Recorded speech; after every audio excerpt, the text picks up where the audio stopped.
A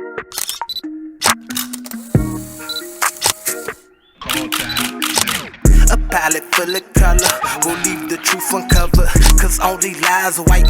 We use the words we write to shine a light on life. My light is lava like it's hot and burning bright. Now read, recall, record, recite. We covered every. Hi, everybody. We are back with And Scene. I'm Cynthia Dorsey. I'm Veronique Lachelle McRae. And we are so glad you're here with us today in the room. I'm really, really excited to talk about this next writer. A lot of times you hear people on your journey, whatever industry you're in, to find someone that is an example of what you want to be and reach out to them, see how they got there, network with them, shadow them, and all of these things. And for a long time, I felt like there really wasn't anybody who was doing what I wanted to do, which is essentially write, direct, produce theater, film, and television. And so I was like, oh man, where is this person? Well, I think we have definitely found this person today, and I've been watching her career for a long time. This writer's name is Katori Hall. Katori is a Memphis native, and she is an alumna of Columbia University, art at Harvard University, and Juilliard. She's also a graduate of the Sundance Episodic Lab's inaugural class. She also participated in the Sundance Screenwriting Lab and Ryan Murphy's HALF Foundation Directing Program. She writes for publications such as the Boston Globe, The Guardian, the New York Times. She's a proud member of the Ron Brown Scholar Program and the Coca-Cola Scholar Program. So, now, I know the new wave, the new show right now, everybody's talking about is P-Valley on Starz. Well, Katori is the showrunner for P-Valley. P-Valley is based off of her play she wrote, Pussy Valley. She also is a book writer and co-producer of West End and Broadway's hit play, Tina, the Tina Turner musical. So as you can see, she's done so much and so much that I want to do, and I know Veronique would love to do as well. Yes. To have her as an example that it can be done and that our dreams are not far-fetched is a gold mine to me. Katori's latest piece is The Hot Wing King. It premiered in 2020 in the spring before COVID at Signature Theater, and that was rounding up her 3-play residency she had at Signature Theater.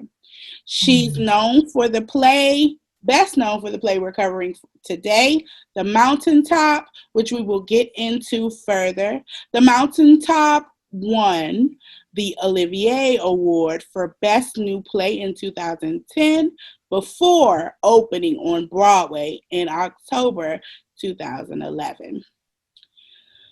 More of her works include Hurt Village, Hoodoo Love, Saturday Night, Sunday Morning, and The Blood Quilt. She is also a director of an award-winning short film, Arkabootla. I'm so excited to review her work, The Mountaintop, today. And Katori, if you so happen to ever watch this video, I am a fan of yours and would love, hopefully, to cross paths one day and even shadow you. I'm so proud that we have Black women in the industry doing the things that we want to do. And I'm really excited to talk about The Mountaintop with Veronique. Yes. And so let's dive into the mountaintop. So the mountaintop, as Cynthia stated, it had its first premiere in 2009, but it is the fictional depiction of Martin Luther King's last night on Earth. So it is the night before his assassination, and it takes place in the Lorraine Motel in Memphis. So as we know historically, he was in Memphis to speak out on behalf of the Memphis sanitation workers. And as she mentioned, Katori Hall grew up there. That's where she's from. And one thing that I found interesting when doing more information about this, we see the characters Kamei and Martin Luther King. And Kamei enters in pretty much as a maid bringing room service. We're in room 306. Dr. King is in there. He sends his friends out to get some cigarettes and then enters in Kamei. What I loved when researching a little bit more about where the inspiration was from is that Katori Hall's mother grew up in the time around when King was in Memphis for the speech for the sanitation workers, and she wanted to go. She was a little girl then, Katori Hall's mother, and her mother, Katori's grandmother, said, "No, you can't go. You know they're going to bomb. You know they're going to this. You know they're going to that." And Katori Hall's mother was King was an inspiration to her. She really wanted to be there, but her grandmother didn't allow that. So one of the inspirations for this piece when Katori wrote it was to put her mother in the room with King and what that would have looked like, because Kamei's name is actually from her mother, Carrie May. So I really kind of loved that, where she was able to, let her mother be a part of that history that she wanted to be in through her doing that work now. And as we can see, this work, even though written in 2009, is applicable to today. So it opens in that motel room, and it's basically a journey of what that conversation looks like. I don't want to give it all away, but I know we're getting ready to discuss. But it starts with a lot of, your basic man-woman flirtation and those different things. And then as that scene or that mode is set, it dives in. And this play it looks at from things from race and politics, from, voices being heard and unheard. It really, when reading it, reminds me of what's going on still right in 2020 today. And that's one of the things I love about a piece where pretty much it's timeless. Like, I can pick it up. Somebody back then could pick it up. My dad could pick it up, and have reflections of what it was for him growing up and being in college in the, 70s and being born in the 40s. My grandfather, who's still living at 99, could pick it up and be able to reference or know of things. But that's the basics. But I guess now we can kind of jump in now that you know the setting. Fictionalized story of the night before King's assassination. Yeah. So I guess one of the most interesting things that is happening in this piece is that we now see Dr. King as a human, a man. You know what I'm saying? Yeah. We're watching him, learning about him in history, and it's this romanticized view of who he was. In the play, we're getting into, though the play is fictional, we're getting into a human character here, which is often, I find, very strong when a writer decides to humanize their characters, even if the play is fiction. I think that's very important because, as you said, we know that King was a brilliant man, but he was really upheld to sainthood. And I think that that's a pressure that a lot of people have when they are leaders and eventually passing on the baton. We forget that they are human and that they have feelings and emotions and, physical drives and all of these different things that you never see highlighted. Or also, like, even as we see when we start reading the play, like moments of doubt, I believe this can happen, but help my unbelief. you know, or I get tired too, or what I really want to say is this, right? But I can't because I'm in this kind of limelight or this kind of position where I have to really be careful of what I say or how I say it because of influence or because of impact. And sometimes it doesn't allow you to just be fully you because we're not one dimensional. So being able to see him humanized, see him breathe, see kind of some of those layers come off. And even though, like you said, fictionalized, still it's like he's a person. Right. Like he's a person and he has thoughts and he has feelings and he makes mistakes and he makes triumphs, but he's real like me. Because sometimes we'll see these figures and they just seem surreal. So that is something I too really appreciated about it. Like, you know, maybe what was he thinking about that? Or how does he feel about white people for real? I mean, I know we all brother and sister, but isn't it one day you just want to be like, let me just shake this up a little bit? And so I love how Miss Katori does that. Yeah. You know, she opens us up to the idea of that, yeah, he's a man too. Yeah.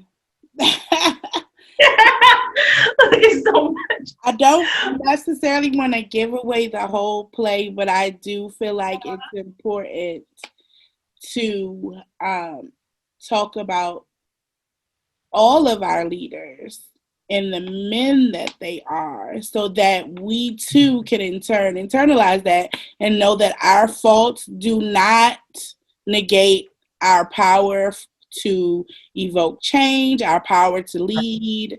Our faults don't do that if we are meant to lead, because I don't want to, you know what I'm saying? I don't want to like give people ideas about leadership, because if you're not called to lead, it doesn't matter what faults you have, it doesn't matter what strengths you have. Everybody is not called to be a leader, but I think it's important, especially those leaders that we have in the Black community, that we romanticize and that have motivated us to be our best selves. It's important to recognize their humanness.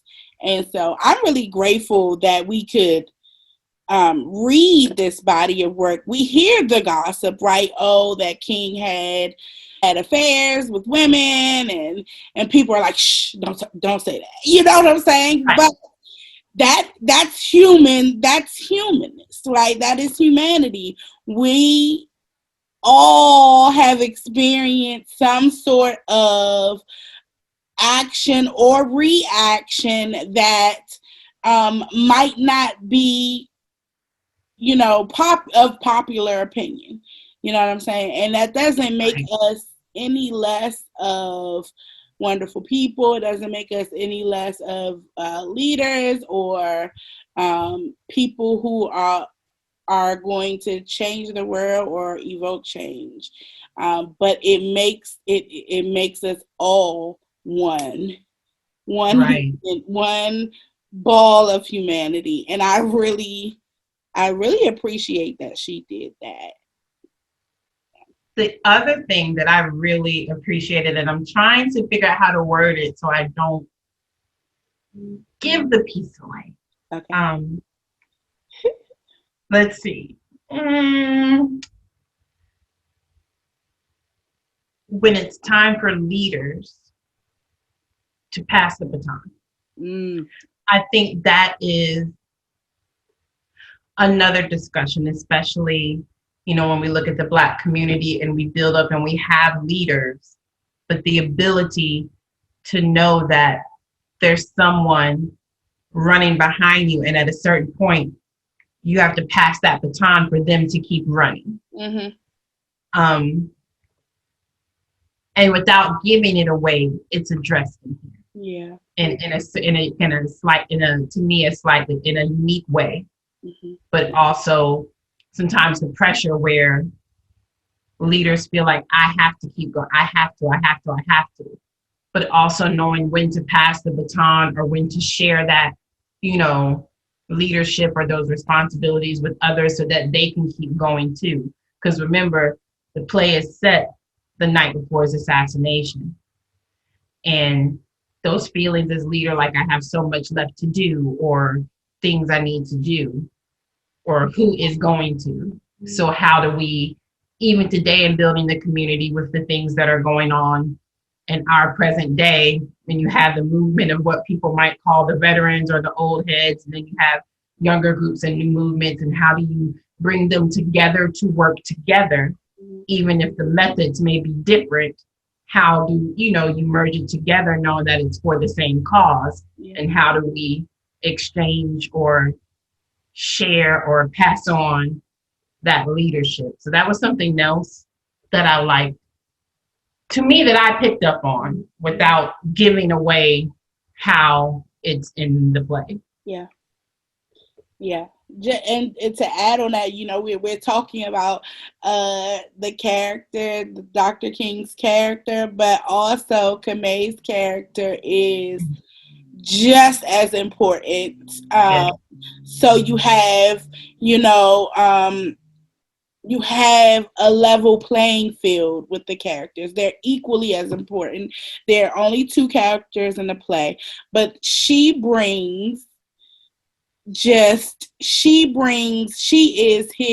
holds him accountable, I would say. She is everything he's thinking, she says it.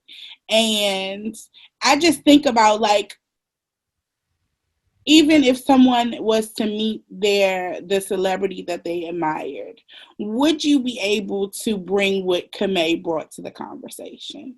You know what I'm saying? A lot of times when we meet celebrities or people we idolize or have romanticized, we're like, we stumbling over our words, crying, passing out. No, she came in, she was herself. I smoke, I do this, what's up, you really think this, mimicking him, joking with him.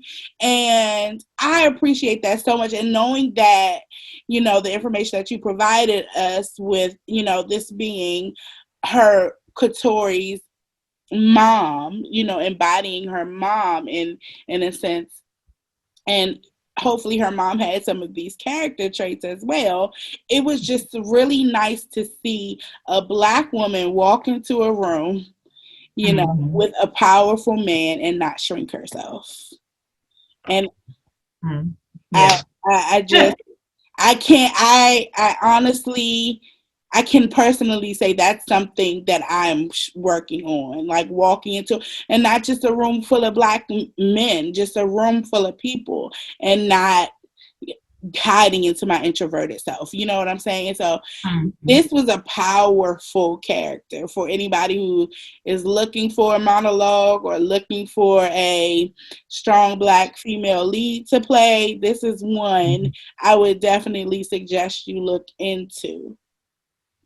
Yeah, definitely. I mean, I just love the beauty of Kamei.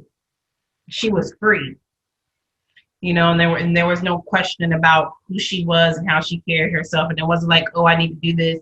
Had this cigarette. No, I don't drink. I need to speak proper. Don't use such language. Blah blah blah. Because it's Dr. King. It was like, yes, this is Dr. King, and I'm Kamei. Yeah. And and I love that. It was like, yes, don't unabashedly, unafraid to be who she is and to speak her mind. And I loved it because she spoke her mind and she was able to hang toe to toe with him. But when you meet her, she's the maid, pretty much. She's a room service attendant, or however you want to coin it. And there are assumptions about persons in certain occupations or class levels or certain things that could you even hang and have the ability to have an intelligent conversation with someone like King? Right. And I love the way that it shows that it doesn't matter what her occupation is or what activities she may do. It does not negate her level of intelligence or ability to be in the room, right, and to speak in the room, which I think is something, a lot of us can glean from and take from as well. Because sometimes we feel, I don't have this degree, I don't have this experience. I don't have, this credential. So who am I to speak? But like you said earlier, if it's what you're supposed to do, or it's the gift you have, you are already equipped. Yeah. So it's more of being comfortable and free in yourself. I mean, like, I can speak in this room, and I really, love that you're sitting here in 1968 and Kamay's like, yep. Oh, you see some cigarettes, you want one of mine. Like, just free. Yeah. And in 1968, the women were a pivotal part of the civil rights movement, which often gets left out because of the role that they had to assume as women. They had to be silent, to be seen and not heard. If you spoke up, you were judged. You know what I'm saying? But they did it anyway, and we saw that in this character. I'm gonna do it I'm going to say what I want and do what I want, and whether you respect me or not is not my cross to bear. Really, so I appreciate it. Yeah. Yeah. I mean, and it's a whole different show, but we see that going on right now with 2 music artists. So yeah. Which is fine. It's perfectly fine. I feel like it's necessary, because how soon people forget that women are necessary contributors. Right. Women are necessary contributors to society. We have a right to be here. We deserve to be here, and we can leave our mark in the way we see fit. It is our choice. Right.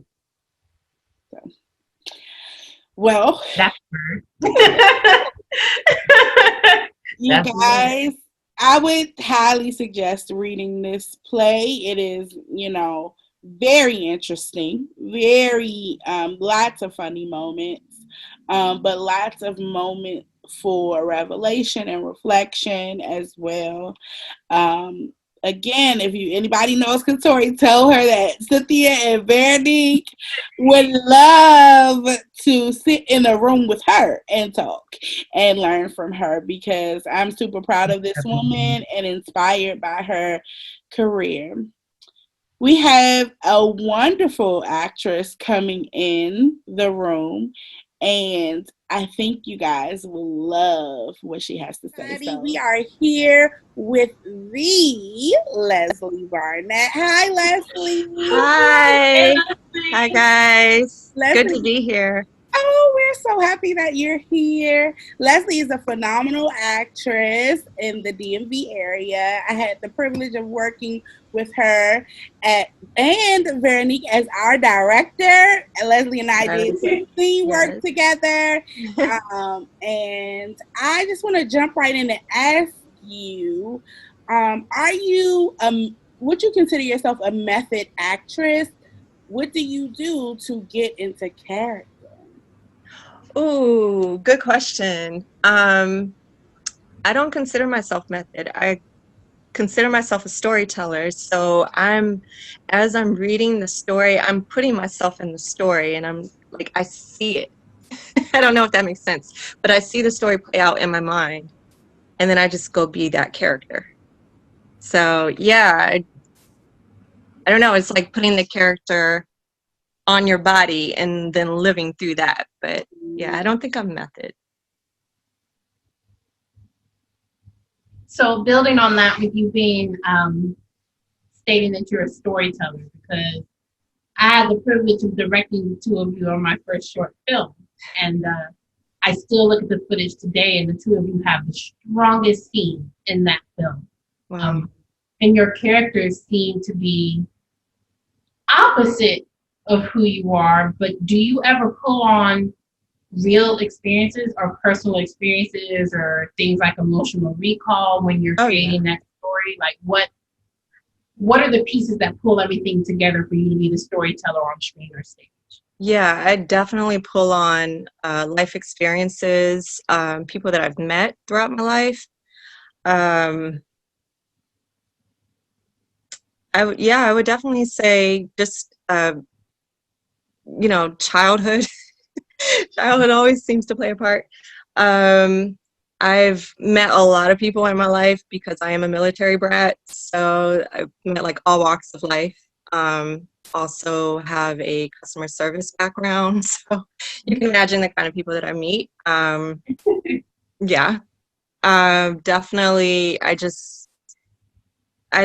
like to pull and use what I can as far as, maybe an experience with someone who had a bad day, or or me if I get in a fight with my mom or something, just something like that, and I pull that together and recall that, and then just kind of use that towards the role. So, in keeping along the theme about like who you are and how you grew up, did you always want to be an actor, storyteller? Were you that kid growing up? Oh God. I think in some respects, yes, but it took me a while to get to this point. I definitely kind of did a full circle. I remember hearing my mom tell me, like, when I was 5 or probably younger than that, I went to a wedding, and it was around the time that the bride's gonna come down the aisle, and I don't know why, but I started singing Happy Birthday. And I just like wanted the attention on me. So I started singing, and it's just so like left field, but I remember always just wanting to entertain and perform. And it wasn't until after college that I decided to take on this venture of acting. And I'm really glad that I did, because it was like coming back home. So, yeah. So I know that you just mentioned about singing, and I've had the pleasure of like I try to keep up with you and follow what you're doing because I've seen you doing stage readings during COVID-19 and keeping that ball rolling. But I also saw a clip of you recently singing, is it Dear Theodosia? Yes. From Hamilton? And so I was like, you also have the theater and film background. So do you have one that you lean towards more than the other, or how do you feel when it comes to stage and screen? What do you have that affinity? Performing in theater is my first love. I love the stage. I don't know what it is. Well, actually, I do know what it is. It's like being on stage and just feeling that energy from the audience, and just feeling all those emotions, and then it bounces back on you, and then you're giving it back to them, and it's like a shared experience. So I would definitely say I love the theater, but I also love the filming as well. And I love the intimate moments in film where you can really come up into a person's life, basically, and kind of live that experience, their adventure with them. So, oh God, that's hard. I mean, I love theater, but it is kind of like they say, it's like choosing your favorite kid. I don't know. I love it all. I love it all. I don't know. Veronique and I have interviewed a couple of actresses that have put God in the forefront of their work. And I know that you are the next actress that does that. So it seems to us as we interview more and more women that God is pivotal in the choices they're making with their Absolutely. career. Yeah. And I just want to talk to you a little bit about that. How does that influence your work? How does that influence your choices as an actress? Yeah, man. God is my homeboy. Like, he's my agent. I don't consult anything without talking to him first.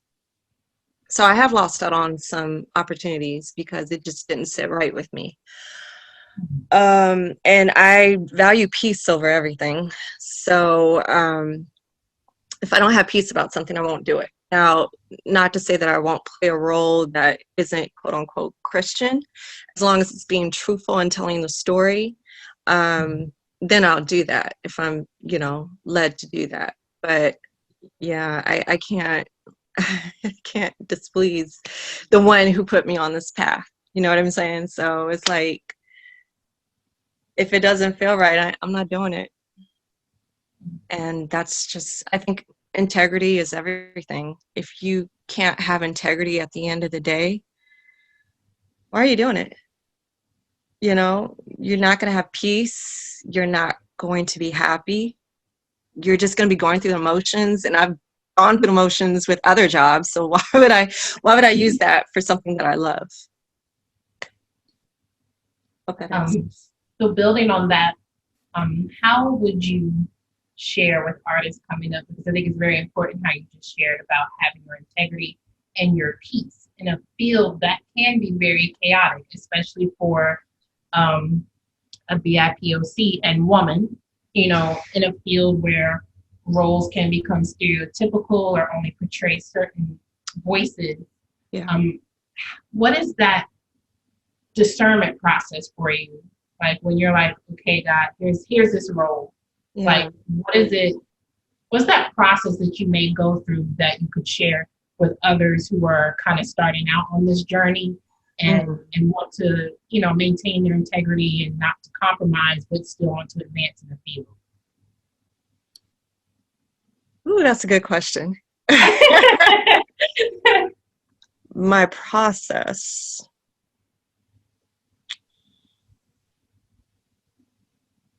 I guess I would say my process involves talking to God. It involves, like I said, just having peace about whatever role I'm taking.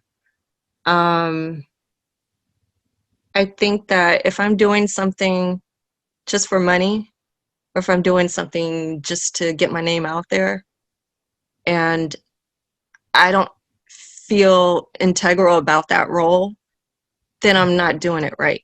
I'm doing something wrong. And I kind of a fixer. Like, I want to fix what's wrong. So, naturally, I guess I would just kind of have to step back and say, okay, wait. Why are you doing this? What is your motivation? Like, what do you hope to gain from this experience?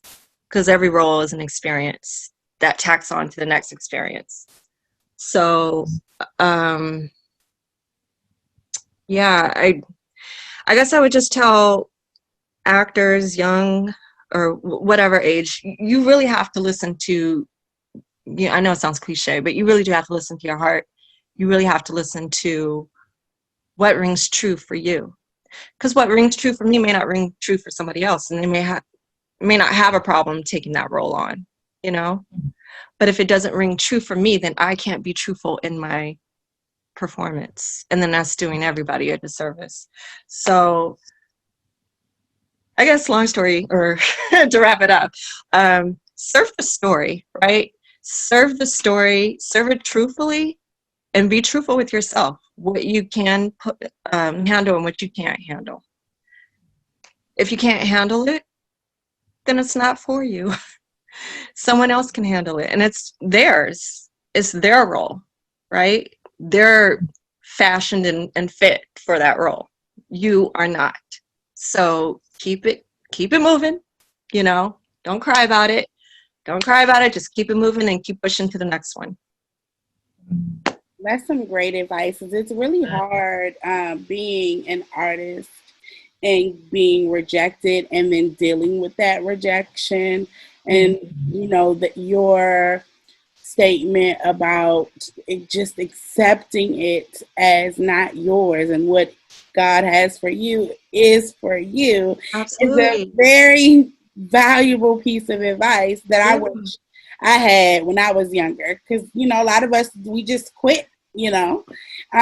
And so thank you for that. That was great. Oh, yeah. I mean, it's true though. Like I've heard Jennifer Lewis say, I've heard so many people who are out there who are, been in the business forever, echoing that same statement.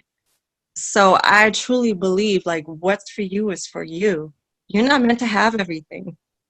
And if you try to fit into something that's not fit for you, it's not gonna feel right, right?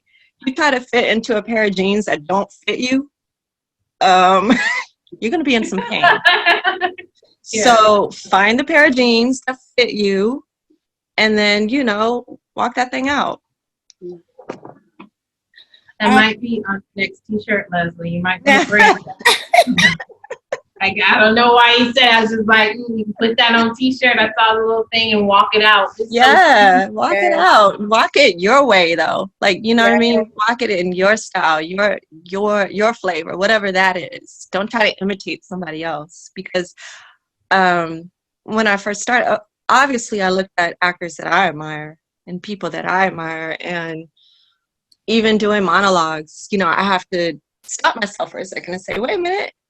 They already got their version. Like, let me put how I would do it. Let me put my version out there. So I think that's important, to be individual, be yourself. You're enough. I know that sounds cliche too, but it's true. I already have Viola Davis, Meryl Streep, and all those other people. Do it how you would do it. Do it how Cynthia would do it. Do it how Veronique would do it. Yeah. I think it's very important when you emphasize that, because sometimes people love the quote, imitation is the best form of flattery, but that's not the end of the quote. Right. And I can't remember, but just to summarize the remainder of the quote, imitation is the best form of flattery for those whose level is mediocrity. Because instead of, learning who they are, and I believe as an artist, you have to do self-work in order to tell these stories, right? You have to know who you are, and you're continually changing as a person and learning who you are. Absolutely. So you sharing with others that it's okay to be authentically yourself, because for so long in the industry, we've been told you can't authentically be yourself, right? You work into these realms of, are you the right size? Are you the right shade? Is your hair the right texture? Is your voice the correct tone? And but the freedom I believe you have, and the peace that you referenced, I just found that so important when you were like, if I don't have peace about it, I don't do it. Like, that just kind of is resonating with me, for people to know that they can authentically be themselves. Like, that's so important. And I'm grateful that you shared that, because there's so many artists out here who think they must look like this, must act like that in order to break through. Right. So, yeah.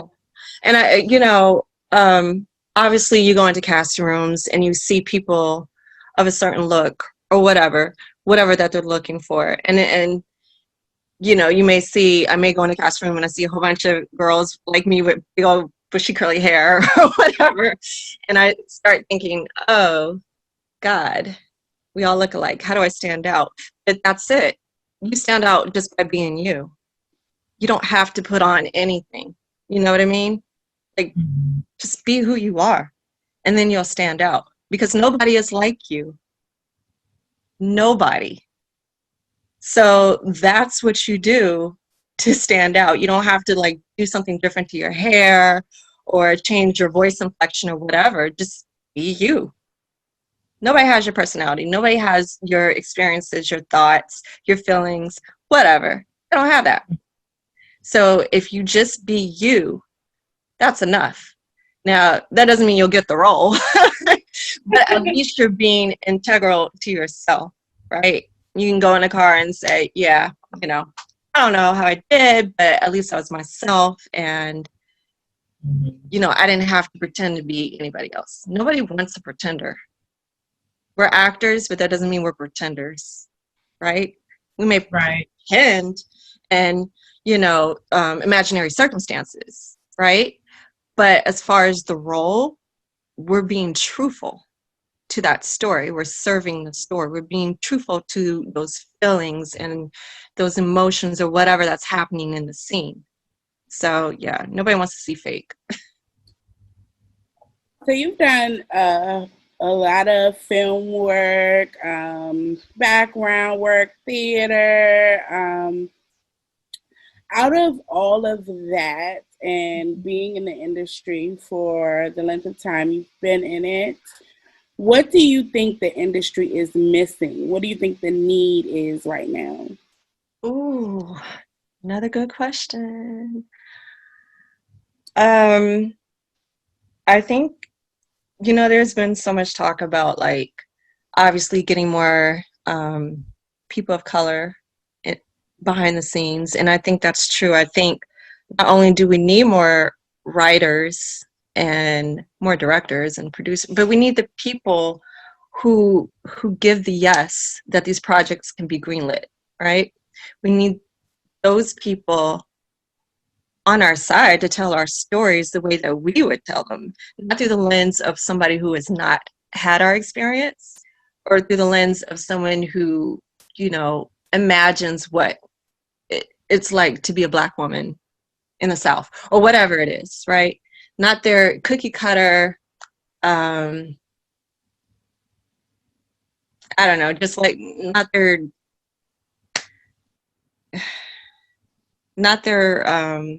slanted version of it, not the watered down version. Like, we need truth. That's what I want to see. I want to see more truth. I want to see that these stories hold excuse me, some truth to it. Yeah, they're there for entertainment and things like that, which is great because we need to be entertained or we'll be bored and then we won't get the message. But we need truth, and we need these stories that are being pushed out by all these incredible artists. We need them to have the awareness to highlight so that other people can see our experiences, our stories. We need that backing to it, not just to the Black market, not just catered to women, but make it so that everyone can receive that message. So I don't have the answers to that exactly. I don't know how to do that. But I think, just being inclusive to what the world represents, not just the same old that we've always seen. Just more representation of what I walk outside and I see.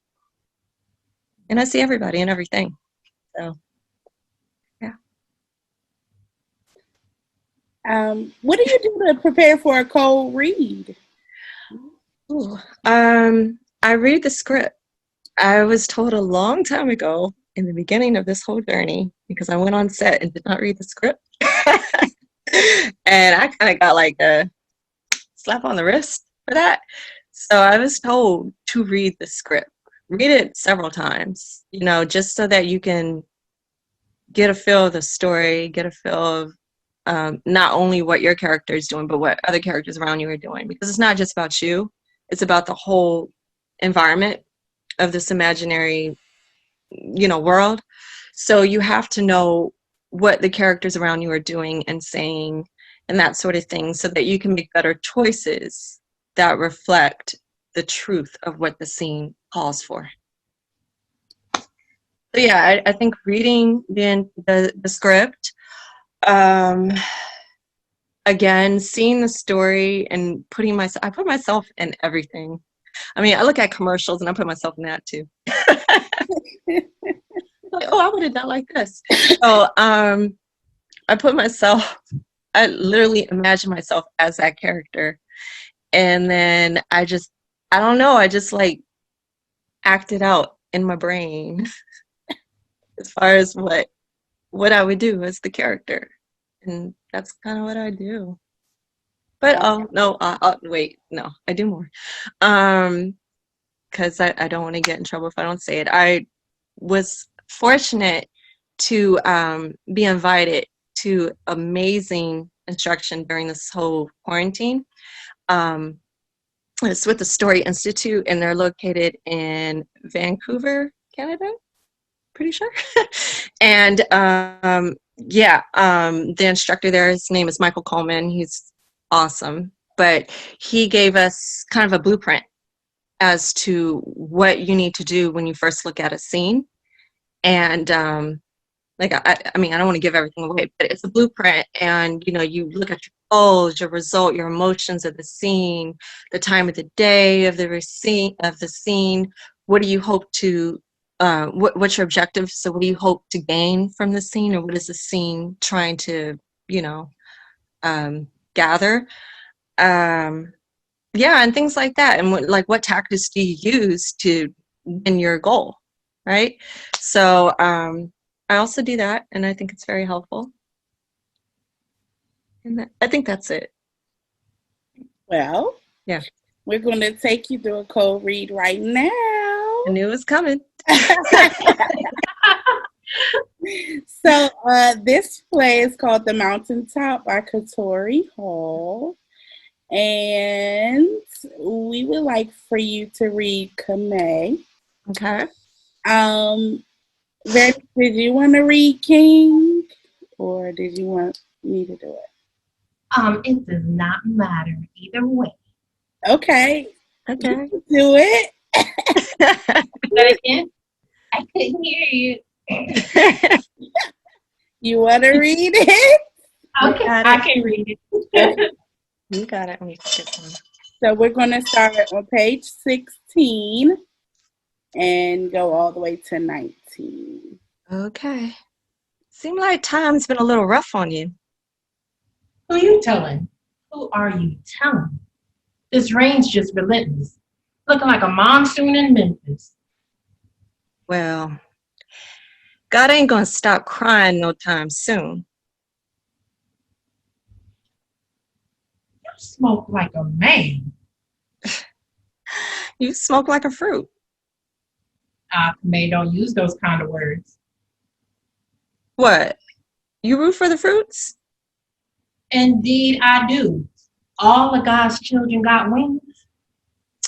Well, I agrees with you on that one. But you just ain't smoking it right. Well, how am I supposed to smoke it? Like it's going out of style. Like you need it. Like you want it. That's how I smoke. Make a woman feel sexy. I bet I know why you smoke. Why? To feel sexy. 'Cause you look it. Kame, now you're really making me blush. I do though, don't I? Dr. Martin Luther King Jr. smoking. Ain't that something? Wish I could take a picture of it. What, you with the FBI? Nah, something bigger.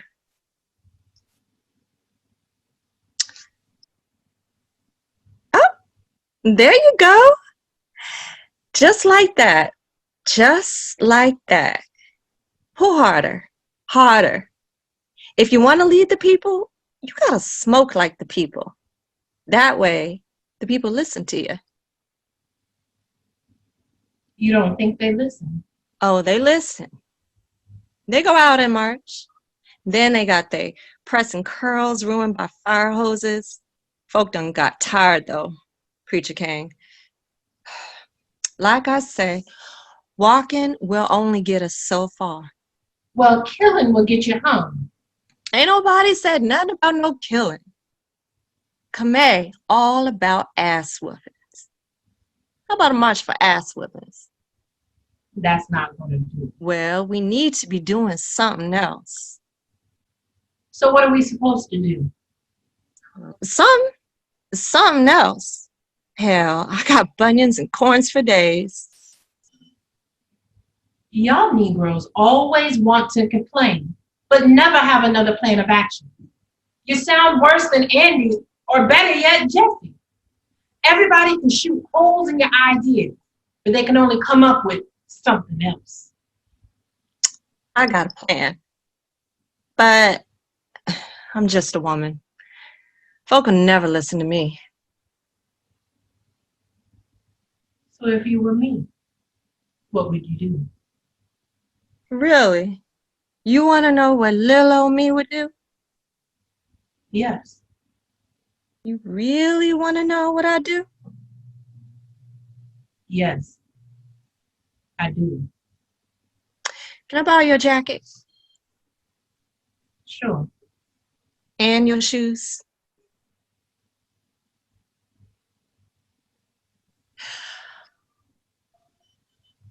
Hutch, we have gathered here today to deal with a serious issue. It is an issue of great preponderance. You like that? Preponderance? Uh-huh. It is a matter of importance more serious than my overgrown mustache. Hmm. How do we deal with the white man? Well, I've told you that the white man is our brother, and he should be treated as such. We told our brother with the softest, we touch our brother with the softest of hands. We greet our brothers with the widest of smiles. We give our brother food when he is hungry, but it is hard to do this when our brother beats his fist upon our flesh. Yeah. When he greets us with nigger and go back to Africa. When he punches us in our bellies, swelling with hunger.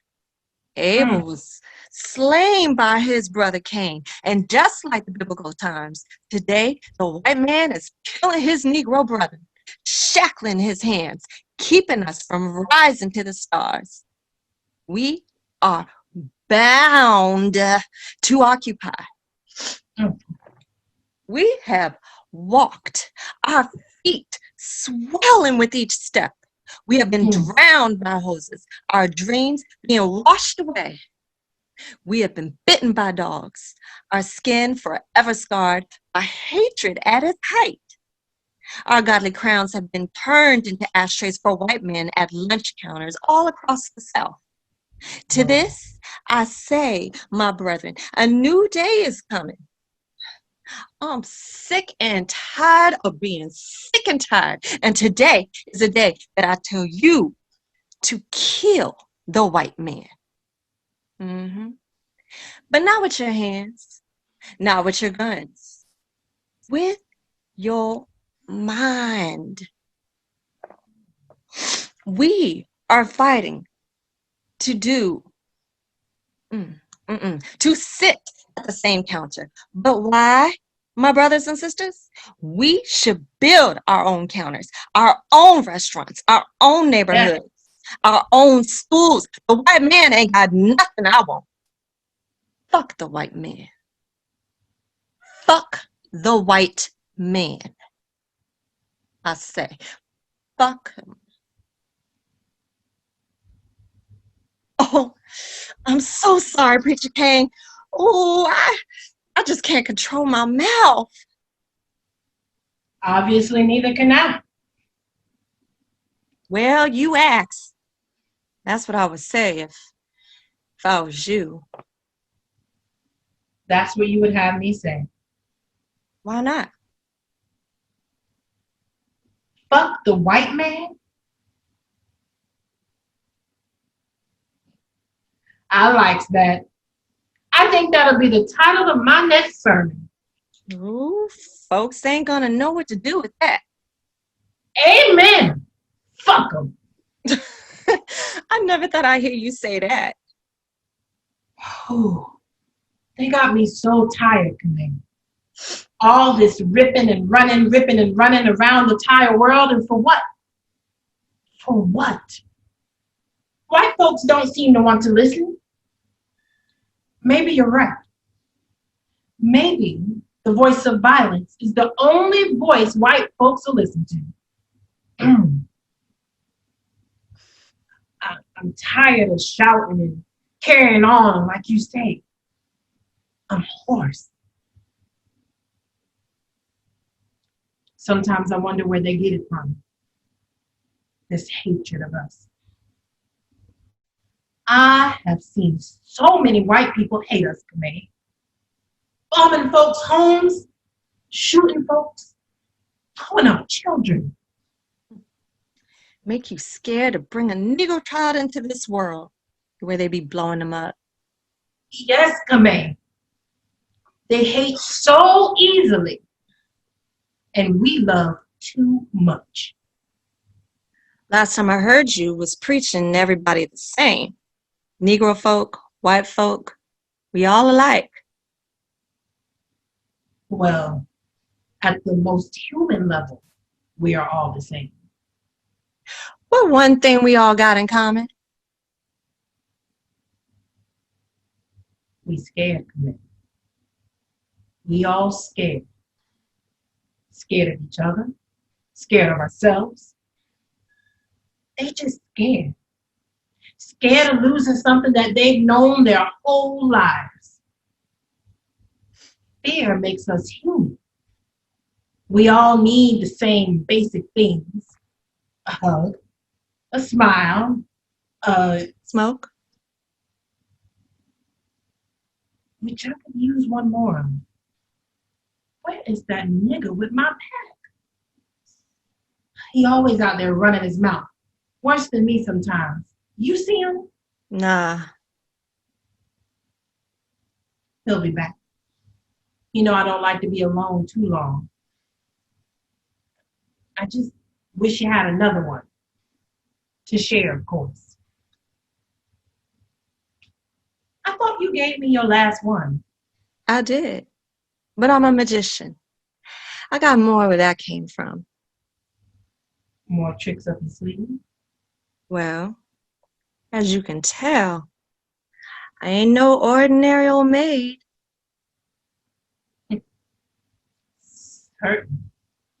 Certainly. Not too many maids spouting off well-informed diatribes like that. What? You think us poor folk can't talk? You think we dumb? No, that's not what I said now. You think you always gonna talk for me? No, that's not what I said. Then what you saying? I'm saying that most maids don't sound like professors. Well, let me school you, you bougie Negro. I don't need no PhD to give me some knowledge, understand? Divinity school. Huh. You don't know who you messing with. Well, Kamei, I just like your style. Didn't mean to offend you. Just wanted to compliment you. You sang it real pretty. Well, tell me, how are my oratorical skills? See, you didn't think I knew them words. How are my oratorical skills compared to Mine? show? I'm better. Oh, really now? You made it sound real pretty now, but really, I'm better. Nobody can make it pretty like me. I've been doing this for years, darling. Gonna be doing it to the day I die. But was it good? And sing. Yay! How do you feel? How do I'm you good. I wanted to keep going. I love the whole story. Like I wish people could hear the whole story. Yeah, so you probably know by now that this is Katori wrote this piece as if it was the night before Martin Luther King got killed, and he was in the Lorraine Motel in Memphis. And as you were reading, I thought about your statements on telling the truth, and a lot of times we don't talk about who Martin Luther King was beyond the pulpit, beyond his marriage, you know. And so I think that this body of work is very interesting. Of course, you know, we don't know this to be true, that it really happened, but her take on it is very interesting. I thought it just humanized him, right? You know, we grew up, you know, Martin Luther King, he's a saint. He's, you know, he's above any human, but no, he was human. He was a man, and he had his faults like everybody else. And I love that the story just, he wasn't always so prim and proper in the story. He was real. He was a real man, and he had real emotions like men do and people. And it was just, it's so good. It's so good. And the other thing I wanted to say is it's so interesting that you picked this for me, because I was in a virtual reading that's still going on now, actually. But it was kind of the other side of this story, right? As far as Martin Luther King coming to Memphis, and the protesters, the sanitation workers, and it was like the family, this family that was affected by it, basically. And there was a son that wanted to be part of kind of a Black Panther movement, and the family was kind of being torn apart by just all kinds of things that were happening, and all this while Martin Luther King is coming to Memphis. And in the play, he actually gets assassinated. So it was kind of the things leading up to that. And I actually play a Black Panther in that. So it was cool to like see kind of like another perspective of that moment in time. So thank you. Thank you for selecting this for me to read. Veronique, you have anything else? Yeah. I just enjoy reading like Oh. I miss you guys. I miss you guys. Like, I miss just talking to you guys and working with you guys. It was such a fun experience. And I learned so much from you guys. So, what's your goals, like your next steps? My next step? Yeah, like what do you want to do? What's your end goal? My end goal is to be a working actor. Right now, I take what I can get. But that's the end goal. The end goal is to work in any medium that, works out. So I love film, I love theater, commercial, whatever. I'll do it all. And also to get real representation. I think that's important if you want to be in this industry, to get representation so that they can get you better roles, and they have better resources. I mean, surely you can look up things for yourself, but they definitely have better resources for good roles. So yeah, I think that's the end goal. I know that's the end goal. I don't think it, I know it. That's right. Well, thank you so much for joining us today. This was a highlight of my week. Oh gosh. I'm so happy that I had the privilege of working with you and Veronique, and I know the best is yet to come. It's coming your way, and so I'm very excited to see what happens next. Thank you. Thank you for asking me to be a part of this. I was a little scared, but you guys make it so easy, and just I'm talking to friends, so thank you. Thank you. Nice. Bye.